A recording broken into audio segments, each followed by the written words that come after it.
guest today is Wolfgang Goerlich. Wolfgang, how are you? Real good. Thanks for having me on. Pleasure. Thanks for being on here. You're doing a talk today at Self Conference on what? Absolutely. So my talk is SDL in hostile environments.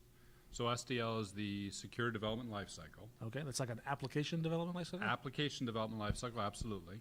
So how do we integrate security concepts and have security outputs from the development lifecycle in each stage in the development lifecycle, everything from gathering requirements to designing to building code to testing code to finally releasing code. Okay, so we're that's talked about a lot in the development world. Mm-hmm. We're designing our requirements for the software we're going to write. We're going to actually build the software, then we're going to test the software, and then we're going to deploy it. And Absolutely. then start over again. How is it different when we change the A to an S? So what we actually do is, over top of that normal process that we've been following for years and years, and the software development community has gotten very robust at, we layer on specific security tasks. So, for example, in the design phase, we may say, for these features have specific risks of being misused by attacker personas. We'll actually put in some requirements in the design phase to make sure that we've got the protection mechanisms in place. And then later on, for example, in the QA, we would then go back and test to make sure those requirements are met and that indeed it's safe.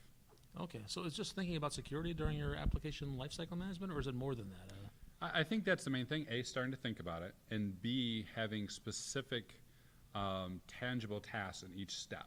Okay, this is actually an official thing though. SDL is a Microsoft guidance. Correct. It comes Correct. from Microsoft. Absolutely. So Microsoft has put a lot of time in this, put a lot of effort in this, and they've got websites, they got white papers, they got tools, they got free videos and everything you can imagine. So previous in my last job when I was a DevOps manager and I wanted to figure out, hey, how am I going to secure not only my ops side, but my dev side, I went and pulled down all this information and started integrating into my processes. Okay, so when we talk about the information that you're getting, it's not just a matter of you need to have some requirements around security during this phase.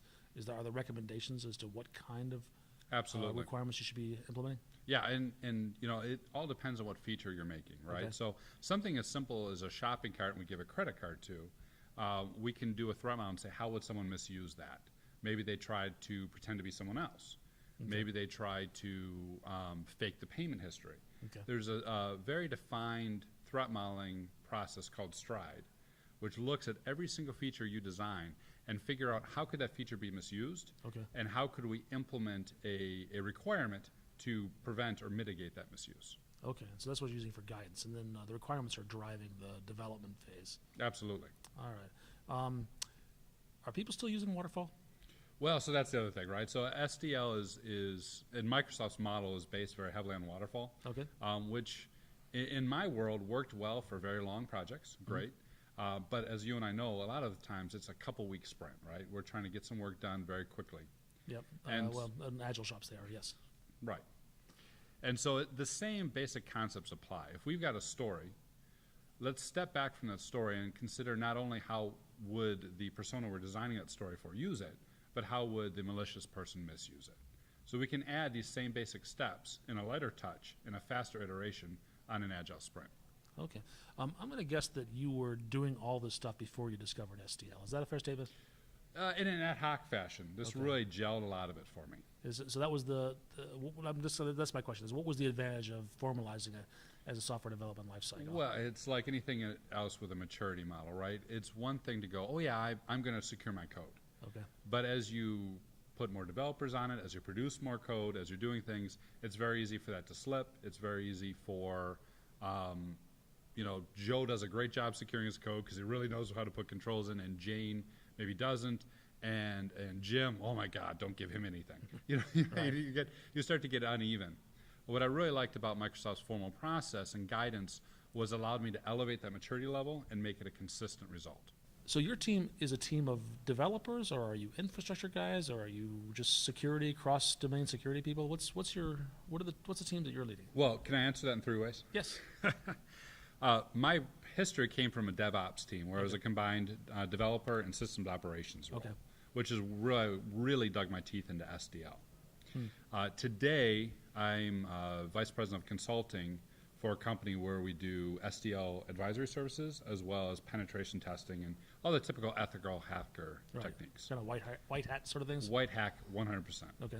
This story, however, what I really like about this story, we've been talking about the SDL part. The in the hostile environment part is to me the interesting thing. This story is a community-driven project we did with a group of people between Detroit and Chicago, open source, for 2 different conferences.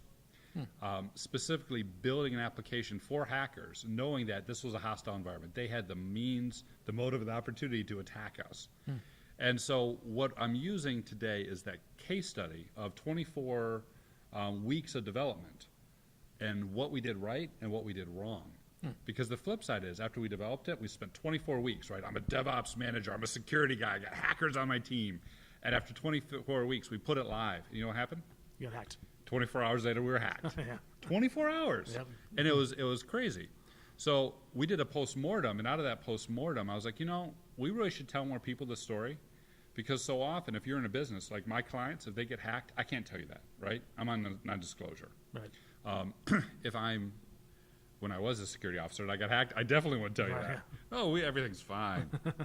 So this, in essence, this hostile environment situation creates a perfect story where I can share these lessons learned in a free and open way without having to worry about any non-disclosure. Okay. Yeah, I would add to that, actually, that a lot of people, they're hacked and they have no idea that they're hacked. That's yes.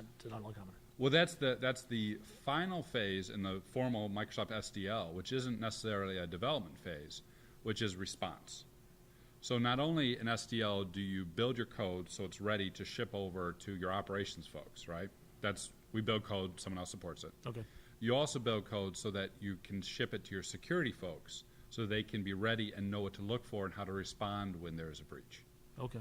And have the data to know when there's a breach. Okay. Is part of the testing of the software, putting it in production and doing this sort of white hat attacks? Absolutely. Those would be in later phases as part of UAT. User acceptance testing, sure. Okay. And then I guess I never did hear quite the answer. The guys that are on your team, are you developers? Are you infrastructure guys? Or do you even think of yourselves that way? So does that line exist still? I don't think it exists still. Okay. I don't. So in the ethical hacker community, in my company specifically, we need to know how to do IT ops, and we need to know how operations people think so that we can circumvent those controls. Okay. We need to know how to write code at a very level, not to the level you do it, but at least to the level that I can communicate. I used to do it. Okay, fair enough. But you know what I'm talking about. We need to be able to speak the same language. Okay. And know where the skeletons are buried. Okay. I'll give you a perfect example. You mentioned Agile. You're familiar with Scrum, Yep. right? So Scrum and the burn down charts, right? One of the interesting things that some of our people will do in an SDL is we'll look at, all right, when do we have a whole lot of work and then suddenly it dropped? Because that drop point where you had a whole bunch of work in the backlog but suddenly you caught up, there's a lot of people who are tired. There's a lot of people working hard. There might have been a few corners cut. That's where the skeleton's buried. And 9 times out of 10, those are the features we actually attack. Oh, I see. The features that were implemented just before people went on vacation. Exactly. Just before they went on vacation, or the boss is like, I don't care, work 24 hours, get this done, those types of things. Okay.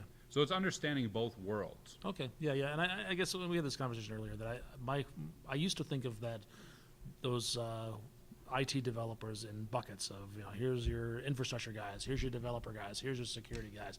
And it didn't take me long to figure out that that's just not a good way of thinking of things, because I, as a developer, needed to empower myself to at least understand security well enough to implement some basic features, to test those basic features, and when I hit a wall, at least to ask the right questions of these other teams that were helping to support me.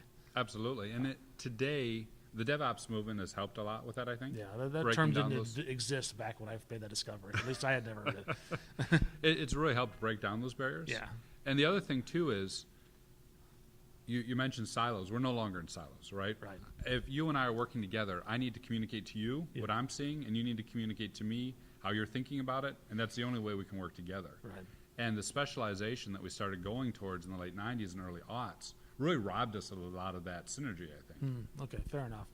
It also opened up a lot of threats, because that's when, of course, the internet revolution came about, and everybody, internet access became free, cheap if not free. Absolutely. For just about everybody. So one of the things that's- I talk about in my talk, There's a lot more threats now. there's a lot more threats, and we sort of start separating things mentally. And one of the things I mentioned in my talk is we spent all this time securing the code, and we never looked at the Linux OS. So one of the vulnerabilities was actually on the OS level, and just because we're like, oh, we're writing code and we're putting it in the cloud and everything's great, we never stepped back and went, all right, big picture, where are we going to get attacked, and what is everything that's delivering? Interesting. Have we not covered something that we should have? Have we not covered something that On we this should topic? have? On SDL in particular. And SDL in particular, one of the things that I'm most excited about is threat modeling. Okay. I really like threat modeling because Well, define threat modeling first.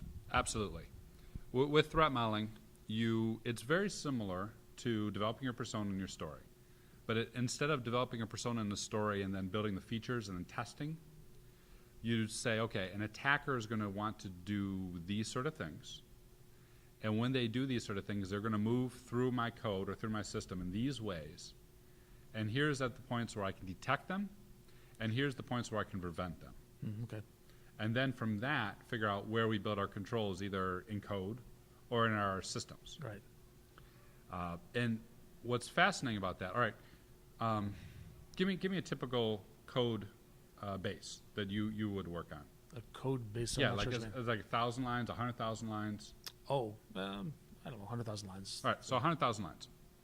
So if I ask you, hey, do me a favor, secure that 100,000 lines, how do you even begin to bite that off? I would just sprinkle a little HTTPS on top of it. And it's done. It's golden. And call it done. It's secure, and no one can read it. Might even throw a party. Absolutely. We celebrate our success afterwards. By doing threat modeling, we can say, here's the 3 or 4 use cases an attacker would use against us. Okay. And now, instead of looking at 100,000 lines of code, maybe I'm looking at 3 different things that need to be implemented at key areas in that code base. Okay. So by starting at threat modeling and then working down, our downstream activities are much more focused and targeted, and we're not trying to secure everything. We're trying to secure where the bad guys are actually hitting us. Interesting. Okay. Hackers don't really care how many lines of code there are. They don't care about even what platform it's on. They don't really care about the code at all. They just care about the target points. They care about the target points, and they care about winning. Okay. Are you writing about this and speaking about this in places where people could hear or read you? I do maintain a blog at www.jwgoerlich.com, Okay. which is woefully neglected at the moment. And I have been speaking a lot about this talk. I really like this story, again, because it's an open, honest way that I can be, for lack of a better word, as a security guy, you can be a little bit vulnerable and say, look, here's my heart, stomp on it, we lost. Right. Let me share with you what we did wrong, so as a community, we cannot make these mistakes. Yeah, I think that we're sharing a lot of the pain across the community. Exactly. What talks do you have coming up? So actually, this is probably the last time in a while I'm going to give this talk. I gave it at Confu. I was out at Stir Trek. I don't have a next one for this one. The next conference I'm going to be at is Converge Detroit, which is in July. And at Converge, I'm going to be focusing specifically on the threat modeling aspect. Okay. Wolfgang, thanks so much. Thank you.